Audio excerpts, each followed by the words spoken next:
prostoru zdaj pripravljamo večletno finančno perspektivo, ki bo trajala od 1. januarja 2014 do zadnjega decembra 2020. V okviru tega večletnega proračuna bo zopet pripravljenih več programov in seveda večina sredstev bo šla za razvoj podeželja in pa za izvajanje kohezijske politike, pa potem so pa tu številni drugi programi, kot je recimo program za zdravje, program za raziskave in razvoj. Eden med njimi je pa tudi program LIFE, to je okoljski program.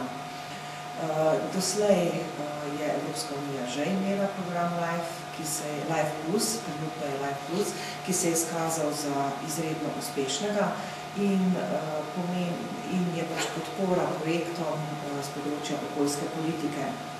No, predlog Evropske komisije je, da se ta program nadaljuje, predlaga pa sam več sredstev, kot jih je bilo namenjenih doslej, sicer za 7-letno obdobje predlaga 3,6 milijard, prednostni področji pa sta področji okolja in podnebnih sprememb. S tem, da področje okolja pokriva biodiverziteto, potem učinkovitost rabe virov, prednostna področja pa so tudi voda, zrak in odpadki.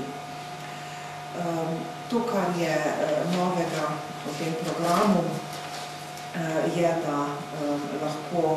da je zdaj sega tudi preko meja Evropske unije, seveda pod določenimi pogoji, da omogoča sodelovanje z mednarodnimi organizacijami, omogoča tako imenovane integrirane projekte, ki služijo nekemu integriranemu pristopu, recimo pri obravnavi odpadkov ali pa odzivu na podnebne spremembe, so lahko organizirani na regionalni, nacionalni, mednacionalni ravni. Potem zelo pomembno je, da je predvideno višje sofinanciranje, in sicer do 70%, v nekaterih primerih do 80%. Predviden je pa tako imenovan fleksibilen top-down approach, pristop. Doslej je namreč bil samo pristop od spodaj na vzgor, zdaj bo pa tudi Evropska komisija pripravila neke večletne načrte, tako da bodo organizacije, ki jih zanima sodelovanje v tem programu, imele določene usmeritve, katera bodo prednostna področja. Za Slovenijo se mi zdi zelo pomembno, da tokrat ni predvidena ocena Evropske komisije, kakšna naj bi bila porazdelitev sredstev po državah članicah. Tudi doslej ni bilo kvot, vendar pa je bila predvidena določena razdelitev, ki bi bila recimo poštena razdelitev sredstev ali pričakovana porazdelitev sredstev. Zdaj to ni predvideno in to pomeni, da bomo morali še toliko bolj paziti, da znotraj države vzpostavimo ustrezno okolje, da se bodo neprofitne organizacije javljale na te razpise Evropske komisije in da bodo na razpisih uspešne. To se pravi institucionalni okvir, ki bo organizacijam pomagal, da bodo uspešne na razpisih, hkrati pa tudi se moramo zavedati, da te organizacije potrebujejo še najmanj 30% sofinanciranje in da ta denar, se pravi, mora od nekod priti. Mislim, da je pomembno za Slovenijo, da je uspešna pri črpanju tega denarja, še posebej, ker pokrivamo tam okrog 36% našega ozemlja je pokritega z Natura 2000 in ta program je namenjen tudi temu projektom, ki so neki razvojni projekti na teh področjih. Mi znotraj države moramo tudi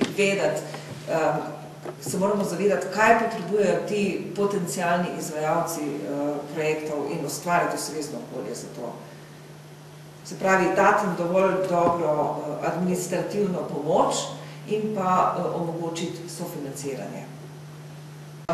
Usmeritev Evropske unije je, da se izvede strategija 2020, kjer ima prav ta trajnostna komponenta izredno močna. V bistvu je vsebinsko vodilo razvoja Evropske unije in usmeritev tudi tega večletnega proračuna je, da se 20% vseh sredstev horizontalno po vseh programih porabi za področje podnebnih sprememb. Ker je to podnebne spremembe posegajo prav na vsa področja, na razvoj podeželja, kmetijstvo, prometno infrastrukturo, energetsko infrastrukturo, industrijo, kamorkoli, ne? Vse 20% naj bi se porabilo. Zato program LIFE je bil pa vseeno predlagan, ne? Ker pokriva določena področja, ki pa kljub tej horizontalni usmerjenosti ne bi bila pokrita.